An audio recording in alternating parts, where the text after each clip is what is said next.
Good morning, YouTube. All right, if your household is anything like mine, that means most of the time you get to the end of the day and there's no time left. Well, let me show you how to make a fabulous, quick, and easy dinner that'll have everybody happy. We're gonna make an easy chicken caprese, and it takes no time.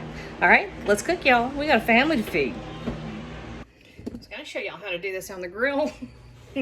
Oh, dishwasher. I was gonna show you how to do it on the grill so we can avoid turning on anything in the kitchen because it's hot as blue blazes. And of course I'm out of propane, so, there's that.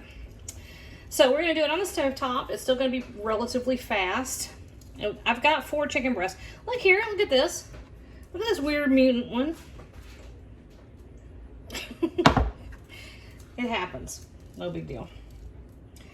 If the kids are fussing at you over that, tell them it's lucky. I did that for years. I got away with that kind of crap for years. I would just tell.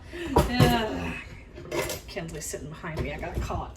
Anyway, I would say if they found something in their food, like a bay leaf or thyme or what have you, I'd tell them it was lucky. They could make a wish because I was lazy. All right, so all I did, that is a nationally recognized steak seasoning blend, which I think is great for chicken. That's Montreal steak seasoning. If you don't have it, you can use equal parts garlic powder and onion powder, kosher salt, black pepper, and a little fennel seed. All right, and so I just pretty heavy on both sides. I'm going to put a lid on that, and I'm going to let each side have about 10 minutes, okay? That's it at this point. That's all we're doing. This is going to be one of the simplest, easiest, fastest, most delicious dinners you'll ever have. All right, so we have, there's a lot going on now, so I got to move. I got to move a little faster. All right. Here is the chicken. Had about 10 minutes per side. You don't want to overcook it. It could actually be a little undercooked at this point. Look. Look at me using jarred marinara. Normally I have it in the refrigerator or the freezer because I make giant batches. But Ricky's been coming over and raiding my refrigerator pretty consistently for about a month now. He moved into, listen to what I did, look what I did. I bought my great-great-grandparents' house. And I'm going to restore it.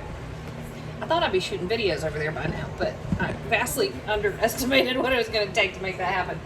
Anyway, plain old jarred marinara. So Ricky moved in over there because I think empty houses get sick. I don't think houses need to be sitting empty.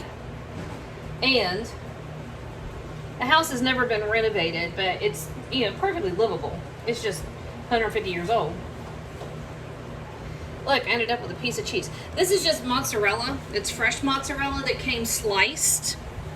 And this is all we're doing for about 5 minutes. Probably not even 5 minutes. We're just gonna let that cheese get a little melty. Boom. Maybe 3 minutes. I'll be back. All right, here we go. Just long enough for that to get nice and melty.